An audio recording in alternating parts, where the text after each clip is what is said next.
Thanks for joining us at 4:30. The news continues with Live at 5. Next, new charges after man dies of dehydration in the Milwaukee County Jail. Tonight, the company in charge of inmate health care and the serious accusations against it. Live at 5 starts now.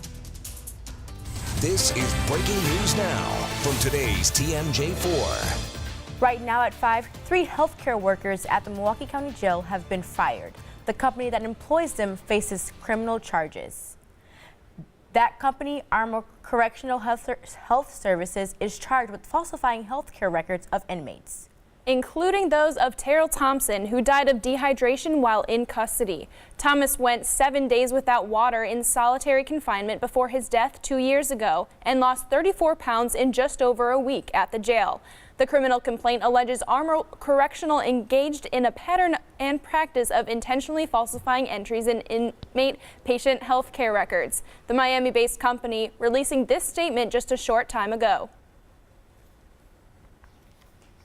The charges are based upon the alleged failures of 3 individuals. This is not a reflection of Armor's culture of representative of the many care providers dedicated to providing medical and mental health treatment in the Milwaukee County Jail. We will have much more on this breaking story for you coming up at 6 and 10. Chopper 4 flying over rain-soaked parts of southeast Wisconsin this afternoon. And there are many. These scenes from Mugwanago, where they got nearly 2 inches of rain over the past couple of days. You can see lots of water yet to drain there. Plus, a flood warning is in effect for several rivers in our area. Storm Team 4 meteorologist Tess Klein is here with the very latest. That's right, it's pretty wet out there. We can expect a wintry mix Thursday night into Friday morning with some morning rain as well. Saturday we're seeing more rain again later though, and a high of 46, so we're getting a little warmer.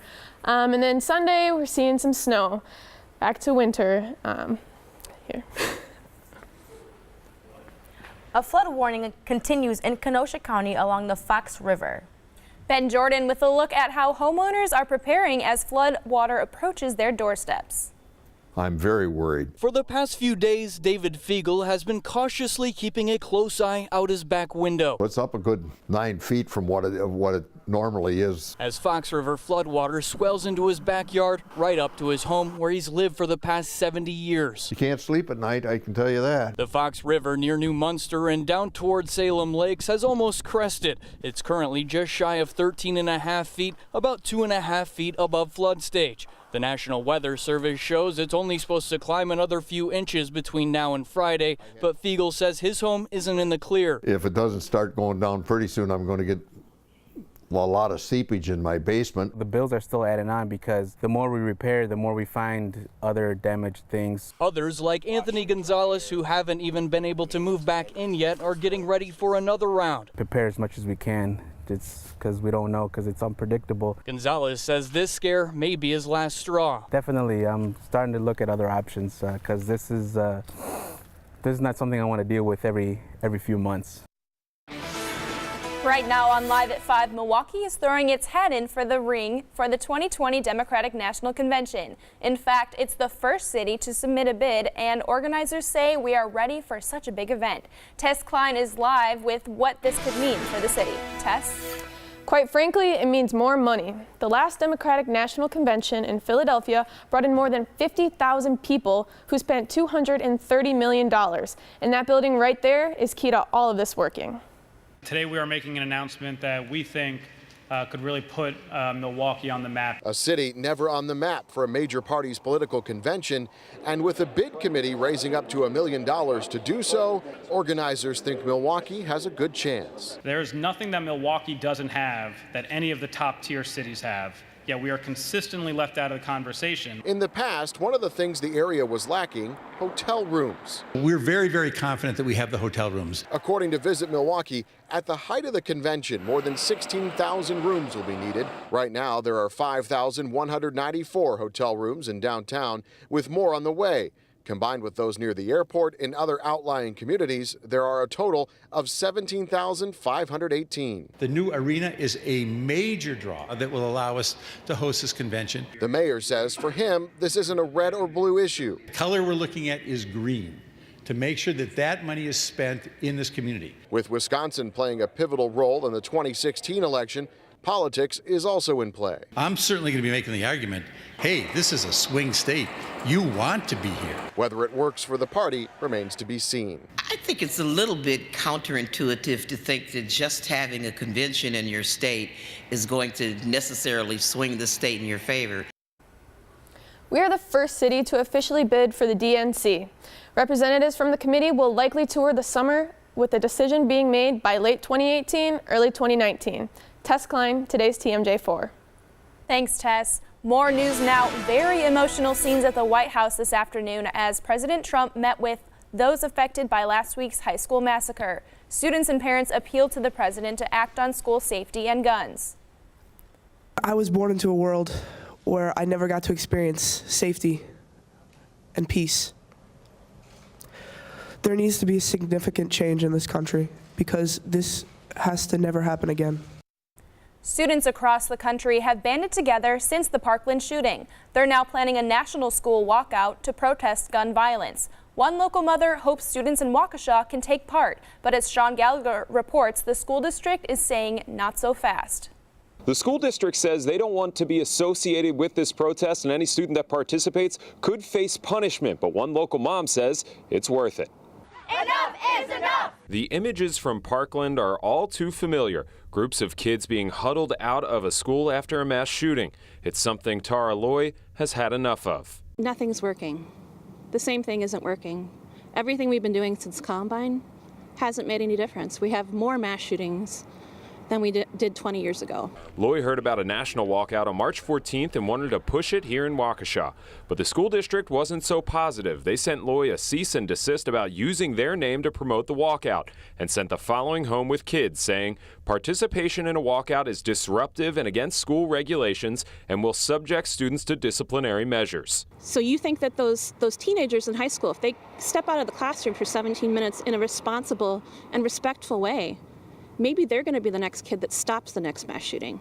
The school district of Waukesha declined an interview today, but released this statement saying, quote, while we certainly understand everyone's grief and anxiety over the recent tragedy in Florida, using the district's name without permission to advocate for students to violate school rules is not appropriate. And Tara says she's unsure of how many, if any, students will come out for the protest, but she says she's just glad to have started a conversation. In Waukesha, Sean Gallagher, today's TMJ4. Waukesha School Superintendent Todd Gray sent us an updated statement this afternoon. It states, in part, we acknowledge that individuals have a right to demonstrate to support a cause. Therefore, if parents wish to excuse their children from school to attend such an event for a demonstration, that is their right. However, students not excused must stay in school. Students who don't adhere to this protocol will be subject to the district's policy for unexcused absences. Reckless homicide charges filed today in the death of a 14-year-old girl with cerebral palsy. The girl used a wheelchair to get around. The criminal complaint reveals 18-year-old Christopher Ward got frustrated while trying to get Jada Wright to use a tube punched her in the abdomen. That caused injuries that ultimately led to her death. Lawyers for Brown Deer Police Officer Devon Kramer continue to make their case. Kramer is accused of shooting an unarmed man during an argument. Pete Zervakis has details on the case of the defense. It's been almost 2 years since Devon Kramer shot Manuel Burnley Jr. once in the back. Her attorneys argue she did that because she feared for her safety. Today in court, the defense called a use of force expert to the witness stand. He backed up Kramer's claim. Well, my opinion is that it was a justifiable use of force. You're only hearing Robert Willis's voice, not seeing his face, because the judge has banned us from showing witnesses. The shooting happened in March of 2016 after Kramer and another officer escorted Manuel Burnley Jr. off a bus in Brown Deer because he was arguing with the driver.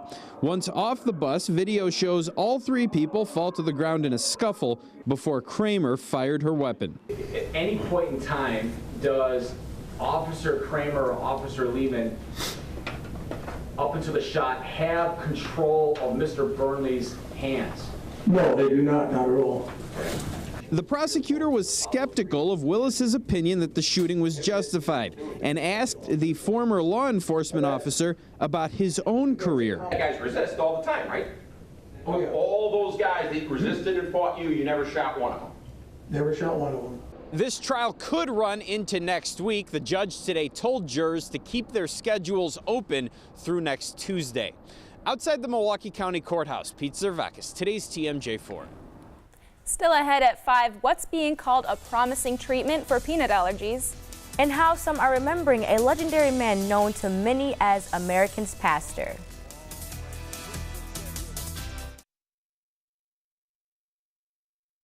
The moment that I die, I'm going to be in the presence of God. And it's going to be a wonderful life, a thrilling life, something beyond anything that we have here in this world. The Reverend Billy Graham passed away this morning at his home in North Carolina. Graham was one of the most beloved and powerful religious leaders of our time. He was often called America's pastor. He reached millions around the globe through public appearances. Graham was the first person to preach the gospel in prime time. His crusades and massive revivals filled coliseums and stadiums around the world, including one in Johannesburg, South Africa in 1973. Christianity is not a white man's religion, and don't let anybody ever tell you that it's white or black. Christ belongs to all people. But his final crusade in 2005 in New York City, Graham had preached in person to more than 210 million people worldwide. Billy Graham made the Gallup survey of the 10 most admired men in the world 37 times. This is in an age when other televangelists were toppled by financial and sexual scandal. He was also the unofficial pastor of the White House, giving spiritual counsel to every president since Truman. Tributes to Graham are pouring in from major leaders. President Trump tweeting, "The great Billy Graham is dead. There was nobody like him. He will be missed by Christians and all religions, a very special man." Former President Barack Obama tweeted this, "Billy Graham was a humble servant who prayed for so many and who, with wisdom and grace, gave hope and guidance to generations of Americans."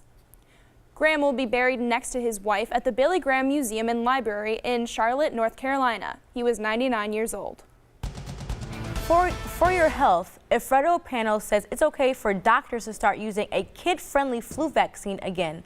The advisory group pulled its recommendation for FluMist vaccine 2 years ago. Research found it wasn't effective against the bug that was making most people sick, but a recent study says a new version of the spray appears to work better.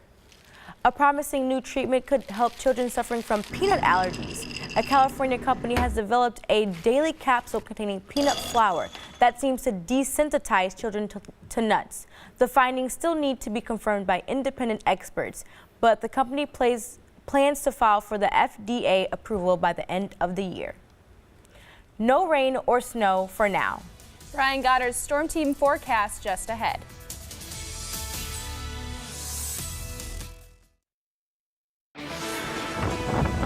An Australian town has been hit by a violent dust storm that left the outback community covered in orange dust. The phenomenon happens when the high winds kick up dust that settled after a spell of dry weather. A dramatic chase involving a stolen truck leads Los Angeles police into a train tunnel.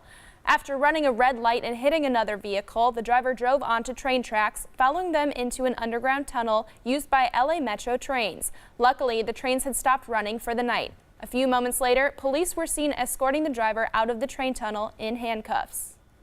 He's one of the richest people in the world. So what does Amazon founder Jeff Bezos do with all that money? He's spending $42 million of it on a giant 500-foot clock inside a mountain in Texas. Bezos tweeting this time-lapse video of the construction. The 10,000-year clock will tick-tock a year, moving its century hand every 100 years, and send out a cuckoo once a millennia, just 10 times in its life. Bezos says it's designed to be a symbol for long-term thinking. Next in sports, Tess Klein tells us how an amazing comeback pays off big time for a U.S. speed skater.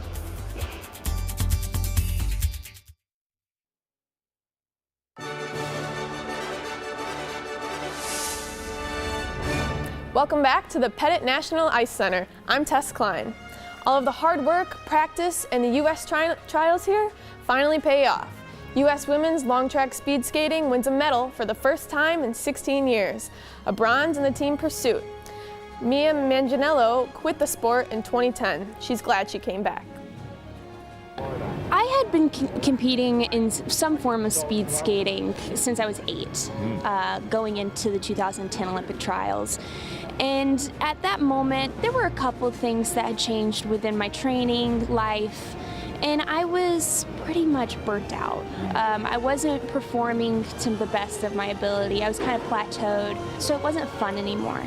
And so I decided this is probably a time to step away. And then I found myself always an athlete, searching for that competitive edge. So for the next 5 years, I then competed professionally in cycling. And then last winter, after competing in the cycling season, it ended in August, I believe, that September, I jumped back on the ice and blew my mind to come out and perform the best I've ever in my life. Bonnie Bear Cruikshank was there to cheer on the U.S. speed skating. She also took this incredible photo of the Olympic flame. Also, the Korean kids have really gotten into speed skating. Who knows, maybe this little man will go for the gold someday. And Bonnie took a photo with Erin Hamlin, the U.S. flag bearer, currently 5th in midway point of women's single luge. And it's what the U.S. women's hockey team has pointed to for 4 years. It's the USA and Canada gold medal game. And when the puck drops, it's on like Donkey Kong. The rivalry is intense. I mean, anytime we have a chance to play them, it's usually a one-goal game. And so it's crazy to me that it's always a one-goal game. But I hope to change that. But I would say it's probably the most fun hockey that we get to play. That's it for sports. We'll be back after the break.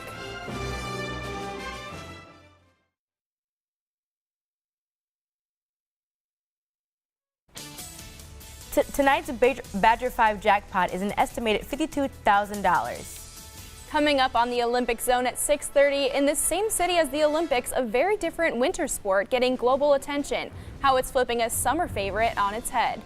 That's coming up at 6:30 on the Olympic Zone. NBC Primetime Olympics coverage tonight features alpine skiing, freestyle skiing, bobsled, and cross country.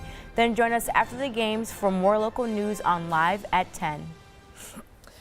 This week for weather, we're looking at low 40s into Monday, and then back up to 48 on Tuesday, and then more rain on Wednesday.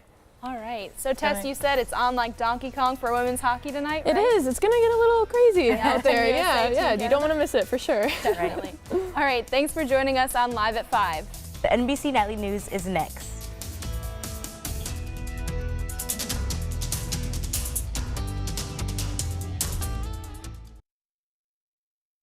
This is breaking news now from today's TMJ4. That breaking news now, heavy rains allegedly seeping into gasoline tanks at gas station on Milwaukee's northwest side. We are told the station at 23rd and Fond du Lac has stopped selling gas. At least one person complained after buying the gasoline mixed with water. According to Alderman Russell Stamper's office, the water got in through faulty seals on the gas tanks.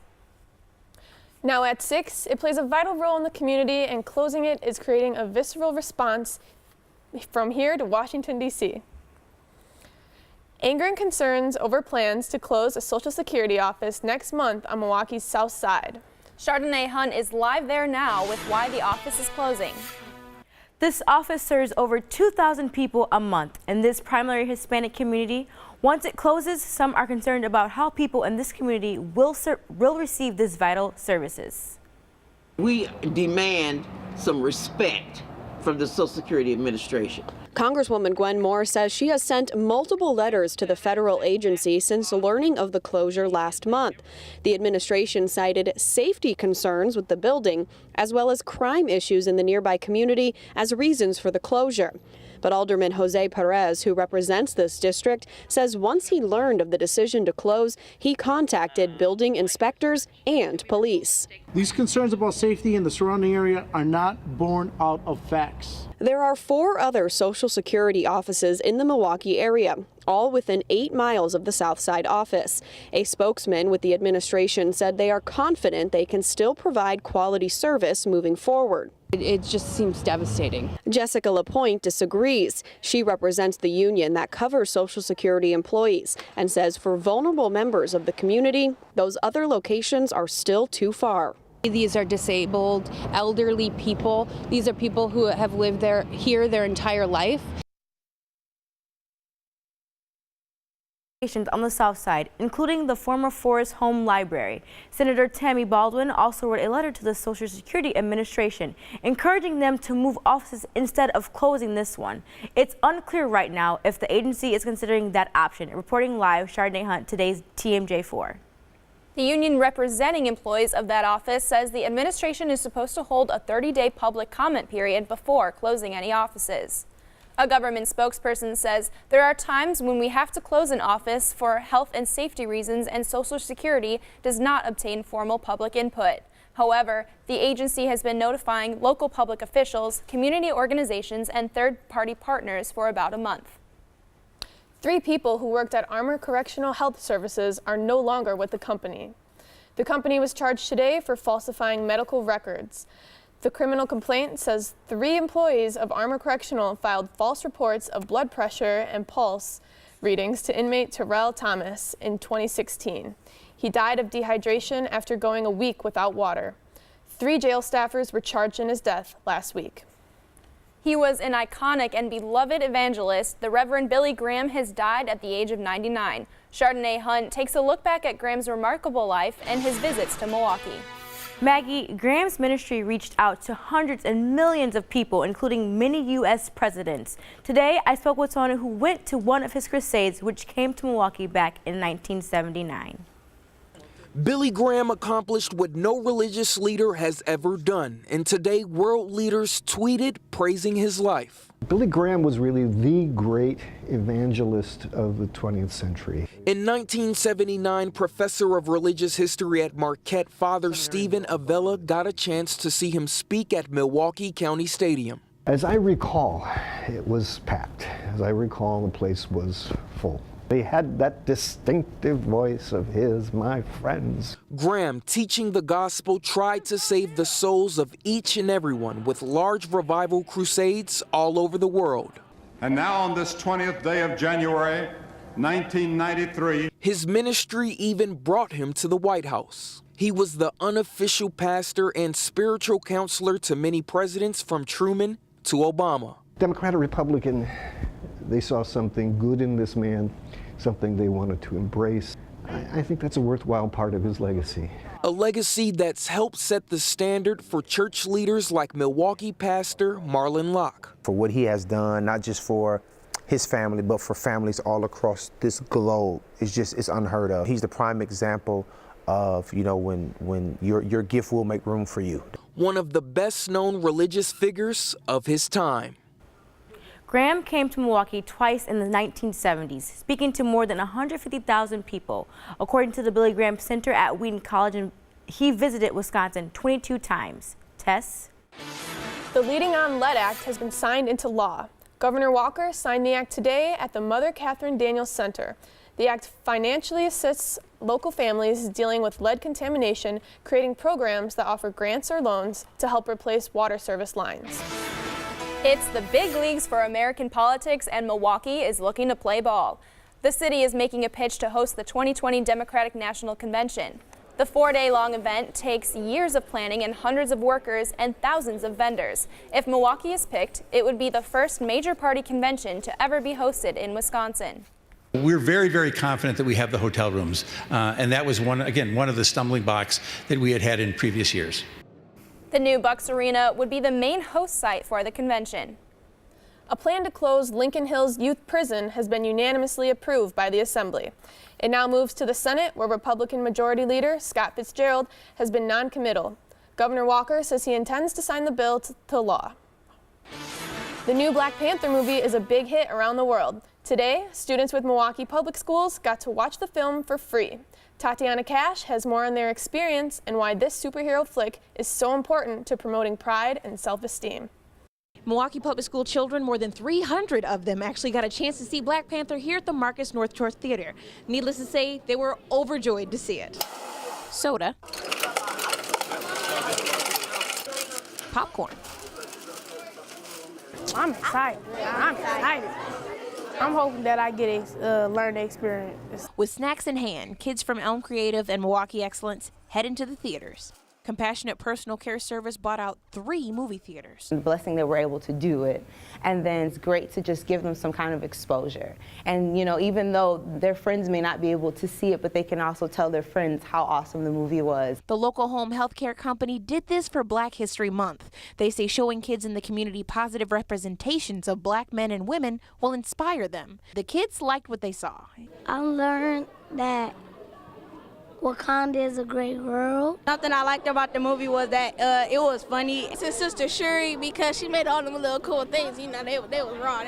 They all battled in the front of the grass. Even though you can be from like different parts around the world, that you can still help and change the world. They was beating up all that people and they look cool. The king, because he is always brave when it comes to something. Just because everybody doesn't have everything doesn't mean that you can't share.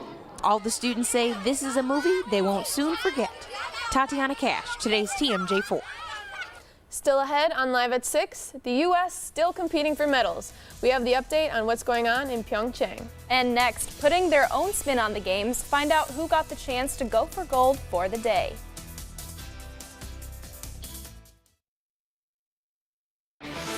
Let's take a look at the current gold medal count results.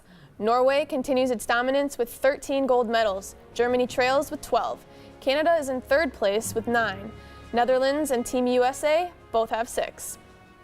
Kids at a daycare in Eagle River got to be Olympians for a day. The kids are doing their own version of the sports they like to watch on TV. The children may not be old enough to compete on the national stage yet, but they're off to a pretty good start. Was it hard? To get to a goal, and I always had to do stuff. The daycare shared a video of the kids playing the games on social media. It has more than 100,000 views on Facebook alone.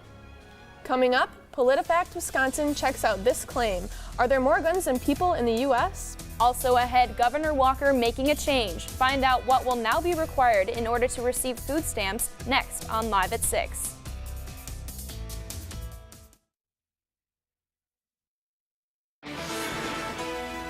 Governor Walker's welfare overhaul is about to become law.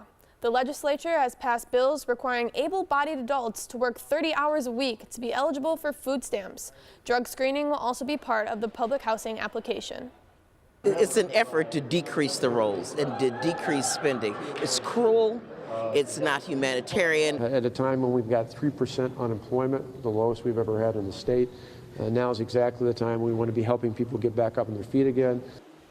The governor will need to sign the bill before they become law. Lots of questions being asked about guns and gun control after the Florida school shooting. PolitiFact Wisconsin checks a claim made by GOP Senate candidate Kevin Nicholson. 17 people were gunned down during the school shooting in Parkland, Florida. The 19-year-old shooter was able to legally buy the AR-15 used in that mass shooting. That has once again raised the question about the proliferation of guns and who should be allowed to own them. Well, Nicholson, who is a gun rights supporter, said there are more guns in the United States than there are people. PolitiFact Wisconsin looked at a recent study done by Harvard University. The school did an online survey with about 4,000 adults. So there have been studies in recent years that estimated that there are more guns in the U.S. than people. However, the most recent study we found by Harvard said that in 2015, there were 265 million guns, not as many as the people. The population was about 320 million. PolitiFact Wisconsin says that study showed the typical gun owner in the survey owned 2 guns, and about half of the 265 million guns were handguns. The key thing here is to know that there's not a record-keeping system in place that would produce a count of guns in America, so we're looking at estimates. The Truth-O-Meter ranges from pants on fire to true. PolitiFact Wisconsin rated Kevin Nicholson's claim half true. Chardonnay will be back with sports after the break. Just a little east on I-94, it's Al's night for Marquette. St. John's has knocked off number 1 and number 4 ranked teams this year, so the Golden Eagles need to be wary. And with Marcus Howard listed as doubtful, Greg Elliott will have to pick up the slack on Shamory Pods, who dropped 44 on MU last time. Really just go out and be aggressive, play my game, knowing that Marcus out, knowing how to help my team do more. So I might have to score more, but it started on defense. Knowing that Pons had 44 on us last time, it started with stopping him. So once we start stopping him, our offense will come and we'll be able to get a win. It's in the back of all our heads. I mean, that's the goal of every college basketball player, make it to the tournament. But we know in order to get there, we have to win every day. You know, I think our team has shown we're capable of playing at a high level. The thing that has been a challenge for us is doing it consistently.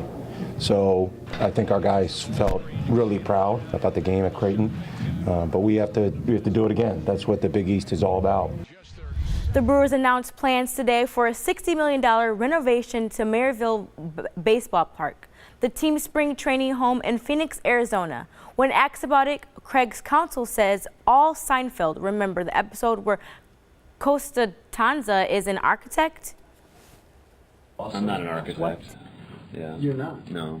You're what? I'd love to be an architect. I think that's a great, creative, fun job. Yeah. Do you like George Costanza and help you with your architect? Is that what he did? I remember that episode. I always wanted to pretend to be an architect. Yeah. I mean, I would agree with Costanza there. I'd love to pretend to be an architect. Anybody can do drawings and see it work.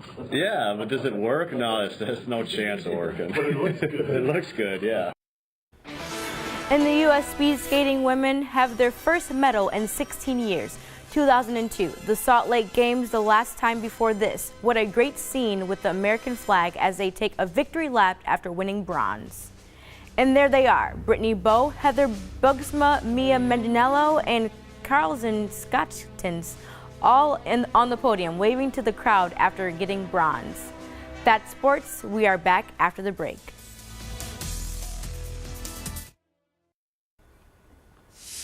Here's what's coming up next on the Olympic Zone. In the same city as the Olympics, a very different winter sport getting global attention.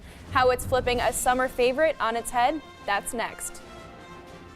So looks like we're going to get a lot of rain coming in. It's going to be a high of 42 tomorrow with a little rain in the morning, and heading to Saturday and Sunday it's going to be in the 40s, but a little more rain. So just be careful when you're like driving around and, you know, getting to where you Looks like need it's to go. finally looking like spring a little bit. Yeah, it is. Yeah. Thanks for joining us at 6. We will see you back here after the Winter Games for more news on Live at 10.